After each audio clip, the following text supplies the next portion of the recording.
రేపు evening 4 o'clock నుంచి పేనార్పాలెం నుంచి మొదలవడం జరుగుతుంది. వస్తున్నా మీకోసం అని. అది నర్సీపట్నం టౌన్లో ఈ పాదయాత్ర సుమారుగా 6వ తారీఖు వరకు కూడా జరుగుతుందండి. కాబట్టి ఈ టైటిల్ రిలీజ్ చేయాలని చెప్పేసి వాళ్ళ ఎన్ఆర్ఐస్ వచ్చారు కాబట్టి వాళ్ళ ద్వారా చేయించడం జరుగుతుంది. ఈ వస్తున్నా మీకోసం ముఖ్యంగా ఏంటంటే వార్డులుగా మొన్న ఒక సర్వే వచ్చింది. ఎక్కడ కూడా కొంచెం కూడా అభివృద్ధి జరగకుండా వార్డులన్నీ కూడా నాశనం చేసేసారు. ఇంతకుముందు అభివృద్ధి ఇప్పుడు లేదు.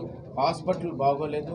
ఎవరికి కూడా ఉద్యోగాలు లేకుండా అయిపోయి సుమారుగా 2468 మంది నిరుద్యోగులు ఈ టౌన్లో ఉన్నారండి. సమాచారం కూడా ఒక సర్వే ప్రకారంగా వచ్చింది.